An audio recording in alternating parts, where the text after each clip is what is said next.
caractérise les lycées agricoles publics, c'est que sur un même site, au-delà de l'exploitation, on va trouver un centre de formation initiale scolaire, le lycée classiquement, un centre de formation d'apprentis et un centre de formation pour adultes. Et tous ces apprenants-là vont pouvoir se côtoyer et l'échange ne peut être qu'enrichissant pour chacun.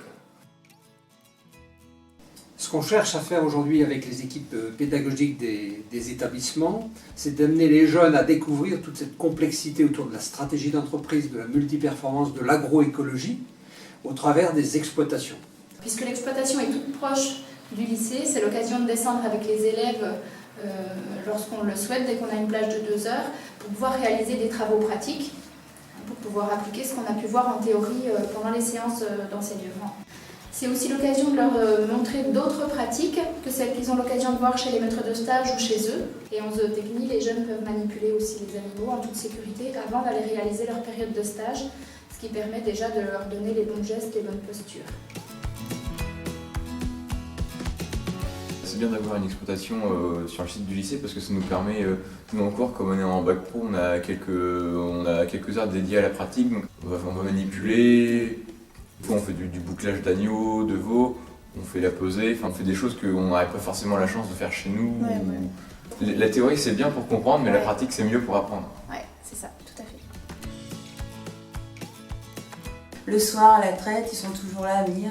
Est-ce que tu as besoin d'un coup de main les mercredis? Donc il y a même eu mise en place ici le club ferme pour avoir justement tous les élèves qui sont volontaires.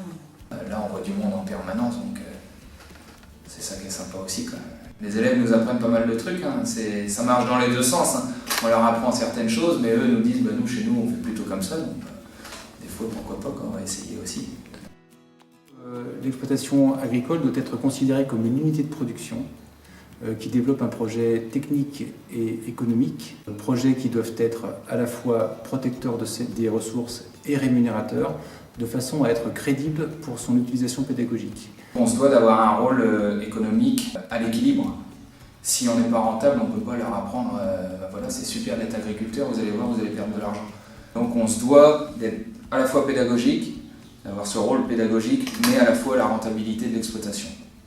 À ces conditions, l'exploitation agricole permet aux centres de formation qui l'utilisent de former les professionnels d'aujourd'hui et de demain, de proposer une pédagogie appliquée pour les disciplines générales et de participer à l'animation de son territoire. Ça permet de montrer aux étudiants que l'on peut effectivement avec des fermes somme toute classiques, qui ressemblent à ce qu'on peut trouver sur le territoire, monter des filières locales avec des valorisations des produits agricoles localement avec des entreprises locales.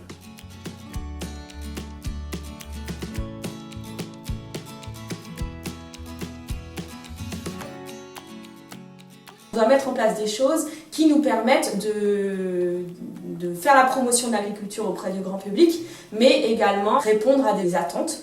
Donc par exemple les attentes du public, c'est de venir parfois acheter des produits fermiers, donc c'est pour ça que nous on a notre association Le Cabas du Coin. On est une association de producteurs.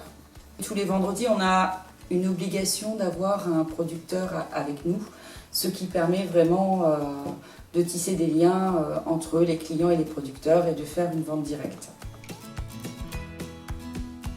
La dernière mission qui est importante, c'est la mission d'expérimentation et d'innovation. Et donc on se doit de proposer des innovations, de travailler avec des partenaires professionnels pour tester des nouvelles technologies ou alors des nouvelles techniques culturelles, ce type de choses. La région Normandie finance les fermes des lycées agricoles comme toute autre exploitation agricole, comme un agriculteur lambda, sauf pour quelques matériels qui sont vraiment spécifiques, technologiques, ou du matériel vraiment très pédagogique sur les fermes.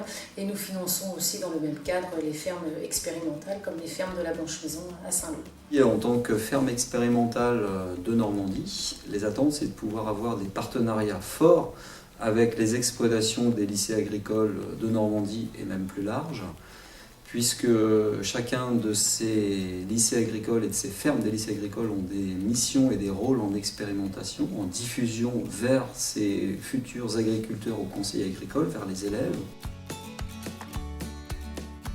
Elle génère également des données très robuste et très qualitative pour l'ensemble des études qui sont menées sur des exploitations avec des résultats à forte valeur ajoutée. Bien souvent, ces études font l'objet de modules de formation pour et avec les responsables d'exploitation, les élèves ingénieurs du NIA-LaSalle et l'ensemble des élèves des lycées agricoles à différents niveaux d'apprentissage, ce qui est très enrichissant pour l'ensemble des apprenants. Un autre aspect aussi du développement, c'est la robotisation. Il y a un bel outil de démonstration là sur le site de FarmBot, qui est un robot maraîcher, qui consiste à, d'abord, là encore, toujours à vocation pédagogique, d'acculturer les élèves à l'outil robot et au numérique. Eux, ils recherchent aussi un peu d'innovation, un peu de choses nouvelles.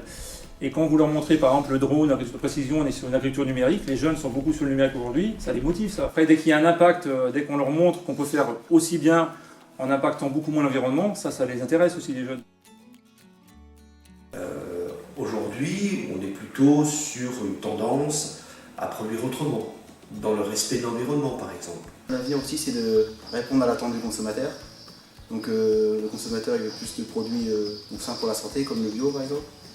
Donc moins de pesticides aussi. Donc je pense que l'agriculture, de toute façon, même ça va vers moins de pesticides et donc plus de systèmes extensifs, des vaches à la pâture, en prenant soin de l'environnement. Avec, je pense, les étudiants qui se destinent quand même à accompagner l'agriculture, à être agriculteurs eux-mêmes, c'est important de pouvoir donner à voir les réalités, par les réussites, par les échecs. Et je crois que ça, c'est quand même des éléments clés de pédagogie. C'est de leur apprendre des choses. Mais si en plus de leur apprendre des choses, on arrive à leur transmettre une passion, on a tout gagné. Ça, c'est hyper intéressant. C'est le but de notre métier.